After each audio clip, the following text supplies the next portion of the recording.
Care of Dhaka এর সৌজন্যে অনুষ্ঠিত হলো দুদিনব্যাপী স্প্রিং কার্নিভাল। 15 জন উদ্যোক্তার 15টি উদ্যোগে সেজেছিল মিদাস সেন্টার। চামড়াজাত পণ্য, পাটজাত পণ্য, হ্যান্ডমেড জুয়েলারি, দেশীয় পোশাক, Jamdani, lifestyle product, home decor পণ্য, হোমমেড খাবার, আচার সহ বিভিন্ন পণ্য নিয়ে স্প্রিং কার্নিভালের আয়োজন করা হয়।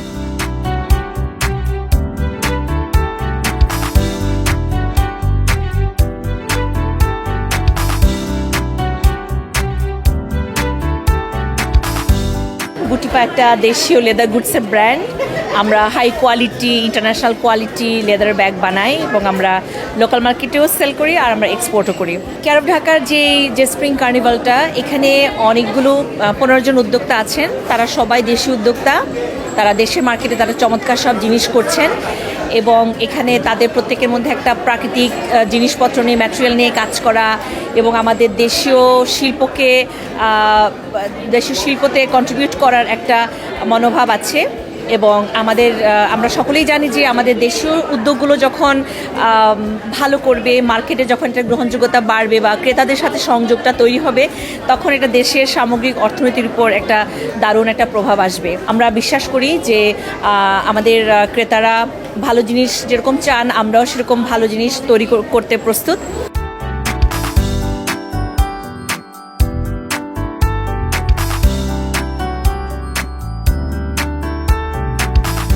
আর্টস অ্যান্ড ক্রাফট মূলত ইকো ফ্রেন্ডলি গয়নাগাটি নিয়ে কাজ করে, কিন্তু আমাদের ফিউচার প্ল্যানিং হচ্ছে কারুশিল্পের বিভিন্ন সেক্টরকে আমাদের কাজের মাধ্যমে তুলে ধরা। এটা হচ্ছে ঠিক কততম এক্সিবিশন, আমি 2 বছর ধরে, আমার উদ্যোগের বয়স 2 বছরের কিছু বেশি, আর এই 2 বছরের মধ্যে আমি প্রায় 7-8টা এক্সিবিশন করেছি। আর যেহেতু আমার আউটলেট নেই, এই ধরনের এই প্ল্যাটফর্মগুলো যে ধরনের আমাদের সুযোগ করে দিচ্ছে পণ্য প্রদর্শনের, সেটা আমাদের জন্য অনেক বড় একটা অ্যাডভান্টেজ। আমরা 15 জন উদ্যোক্তা মিলে এই কেয়ার অফ ঢাকার স্প্রিং কার্নিভালটা নামাচ্ছি। আমরা আসলে সবাই আয়োজক, সবাই পার্টিসিপেন্ট। তো এখানে আমরা আসলে বসন্ত থিমে এই আয়োজনটা করার চেষ্টা করছি। ফেব্রুয়ারি থেকে উৎসব শুরু হয়, ফাল্গুন, এরপরে আছে আমাদের বৈশাখ, ঈদ, পুজো। তো এটা আমাদের কেয়ার অফ ঢাকা আমাদের থেকে প্রথম এক্সিবিশন। এটা সামনে আরও এটা নিয়ে কাজ করার ইচ্ছে আছে। প্রভাবর একটা ব্র্যান্ড হচ্ছে সবুজ সাথী। আমরা পরিবেশ ও জলবায়ু পরিবর্তন নিয়ে কাজ করি। এর আন্ডারে বিভিন্ন পিলার নিয়ে আমরা কাজ করি, যার একটি পিলার এর উদ্যোগ হচ্ছে সবুজ সাথী। এখানে আমরা পরিবেশ বান্ধব বিভিন্ন প্রোডাক্ট রাখি। আমরা কেয়ার অফ ঢাকার এক্সিবিশনে এসেছি, এখানে অংশগ্রহণ করতে পেরে খুবই ভালো লাগছে।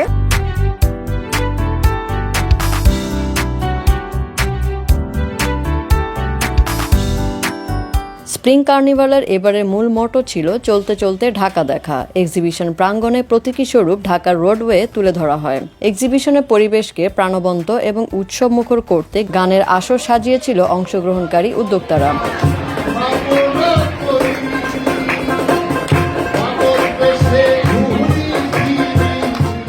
কার্নিভাল প্রসঙ্গে আয়োজক মানসুরা স্পৃহা বলেন, বাংলাদেশের নাম যখন আমরা কোথাও বলি, প্রথমেই আমাদের রাজধানীর কথাই আসে। এবং আমাদের যারা আমরা উদ্যোক্তা এই প্ল্যাটফর্মটা শুরু করার প্রথম থেকে শুরু করেছিলাম, তারা ম্যাক্সিমাম সবাই ছিলেন ঢাকার।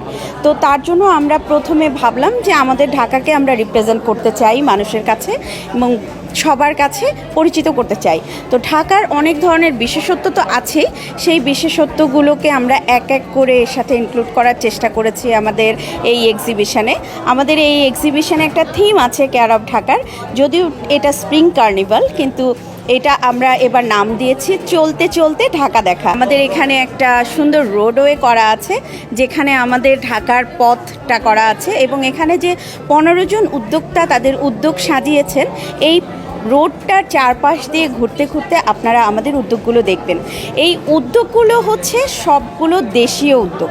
এটা হচ্ছে সবথেকে বেশি ইম্পর্টেন্ট, কারণ হলো যে এখানে যে উদ্যোক্তারা কাজ করছেন প্রত্যেকে কেউ কিন্তু কোথাও থেকে প্রোডাক্ট সোর্স করে এনে বিক্রি করে না, সবাই নিজে তৈরি করে। সো এখানে প্রত্যেকটা কাজে ভীষণ রকম ক্রিয়েটিভ।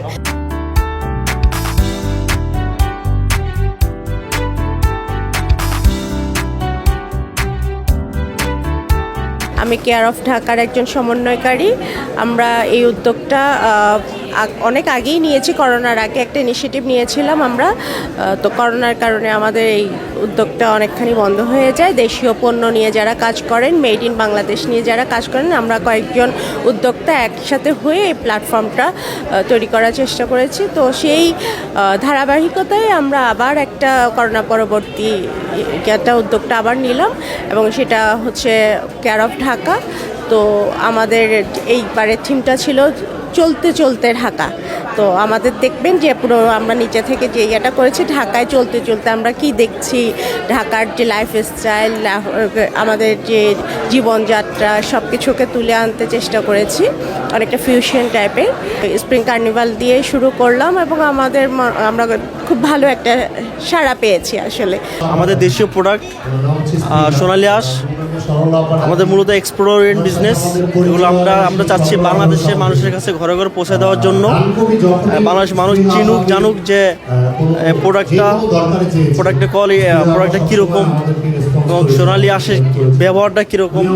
এখন বাংলাদেশের সোনালী আঁশটা হুমকির মুখে, আমরা চাচ্ছি যে প্রতিটা ঘরে ঘরে পৌঁছে দেওয়ার জন্য। দেশীয় উদ্যোক্তাদের পণ্য দেখতে এক্সিবিশনে এসেছিলেন গুলতেকিন আহমেদ। উদ্যোক্তা বার্তাকে তিনি জানান, খুব ভালো লাগছে দেখে এই দেশীয় উদ্যোগে যে এইগুলো করা হচ্ছে।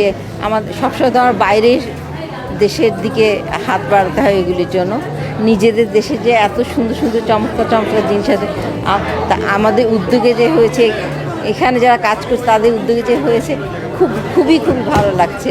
স্প্রিং কার্নিভাল ধানমন্ডির 27, এই ফেয়ারটার আয়োজনটা আসলে ভালো লাগছে। আমি অনেক ফেয়ারে যাই, কিন্তু ওখানে অনেকগুলো ব্র্যান্ড থাকে, দেশের বাইরে বিভিন্ন ধরনের ব্র্যান্ড থাকে, কিন্তু একেবারে আমাদের একটা যে স্প্রিং কার্নিভালে এই যে সবগুলো দেশীয় প্রোডাক্ট, আমাদের দেশের মানুষরা এত সুন্দর সুন্দর করে তাদের প্রোডাক্ট নিয়ে এই এত সুন্দর একটা ফেয়ারের আয়োজন করছে, এটা আসলে খুব ভালো লাগলো। দুদিনের এই এক্সিবিশন 3 ফেব্রুয়ারি শুরু হয়ে শেষ হয় 4 ফেব্রুয়ারি। ভবিষ্যতে আরও বড় পরিসরে এই ধরনের এক্সিবিশনের আয়োজন করা হবে বলে জানান আয়োজকরা। সেতু ইসরাত, উদ্যোক্তাবার্তা.com।